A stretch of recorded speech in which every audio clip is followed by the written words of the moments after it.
কত রকমের মাছের ভর্তাই তো আমরা খেয়েছি। সবচেয়ে বেশি স্পেশাল লেগেছে আমার কাছে এই তেলাপিয়া মাছের ভর্তাটা। এই ভর্তাটা এত বেশি মজাদার ছিল, আমি একবার নয় দুইবার নয় বারবার বানিয়ে খেয়েছি, তারপরও মনে হচ্ছে মন ভরে নেই। তো এইখানে আমি 3টি তেলাপিয়া মাছ নিয়েছি। আমার মাছগুলো সাইজে একটু ছোট ছিল, মাথার অংশটা যে ছিল এটা কিন্তু আমি কেটে বাদ দিয়ে দিয়েছি। খুব ভালো করে ধুয়ে একটি প্লেটে উঠিয়ে সামান্য একটু লবণ আর সামান্য একটু হলুদ দিয়েছি। আর মাছের উপরে এভাবে একটু দাগ কেটে কেটে দিয়েছি, যেন ভিতরে যেন লবণ আর হলুদটা যেন গিয়ে প্রবেশ করে। এখন লবণ হলুদের সাথে মাছটাকে খুব ভালো করে মেখে নিতে হবে। তো মাছটাকে মেখে নিয়েছি, এটাকে 10 মিনিটের জন্য এটি সাইডে রেখে দিচ্ছি।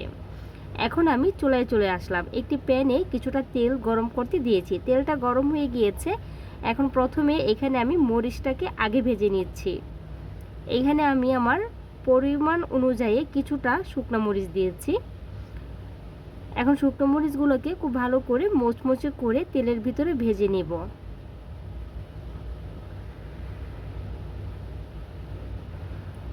তো শুকনো মরিচগুলো ভেজে একটি প্লেটে উঠিয়ে নিয়েছি।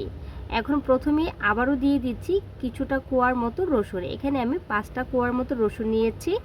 অবশ্যই অবশ্যই কিন্তু আপনারা এই ভর্তাতে রসুনটা ব্যবহার করবেন।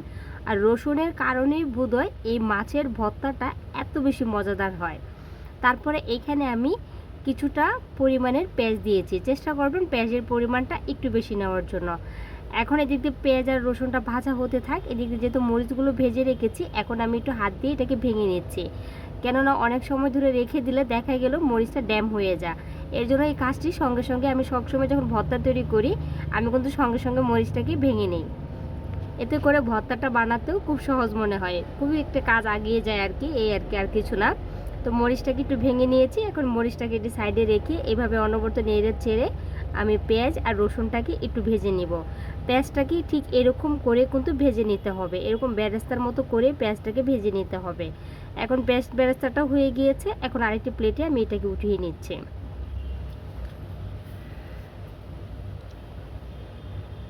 এখন এই তেলের ভিতরে কিন্তু আমি সেই মাছগুলোকে দিয়ে দিব, দিয়ে কিন্তু ভেজে নিব।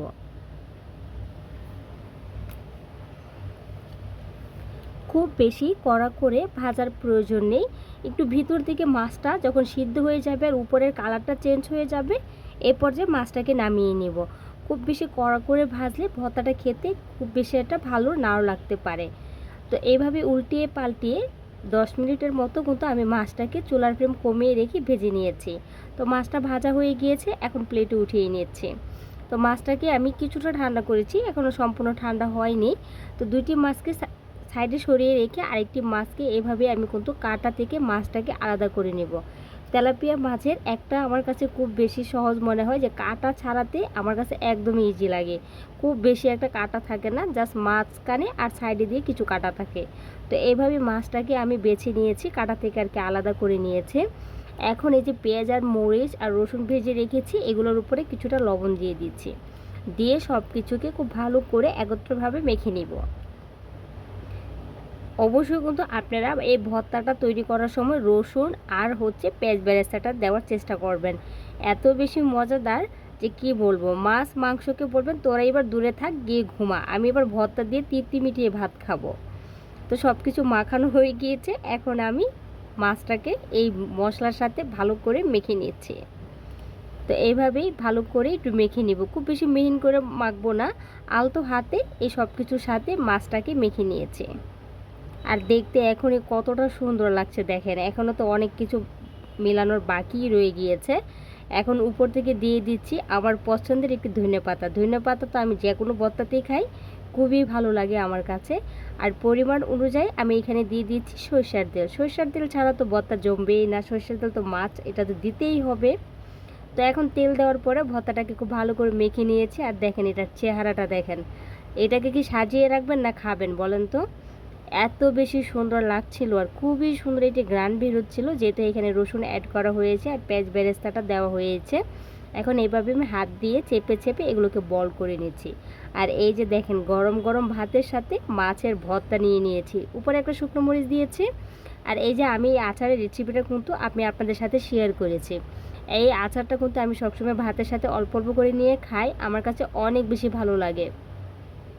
এখন এইখানেও আমি যে কাঁচা আম দিয়ে আচার তৈরি করেছিলাম, এই আচারটা নিয়ে নিয়েছি। আপনারা চাইলে কিন্তু আমার ভিডিওতে গিয়ে এই আচারের রেসিপিটা দেখে আসতে পারেন। এখন আমি উপর থেকে কিছুটা পরিমাণে সরিষার তেল ছিটিয়ে দিলাম। বাস তৈরি হয়ে গেল গরম গরম ভাতের সাথে তেলাপিয়া মাছের ভর্তা। যদি ভালো লাগে লাইক করবেন। আল্লাহ হাফিজ।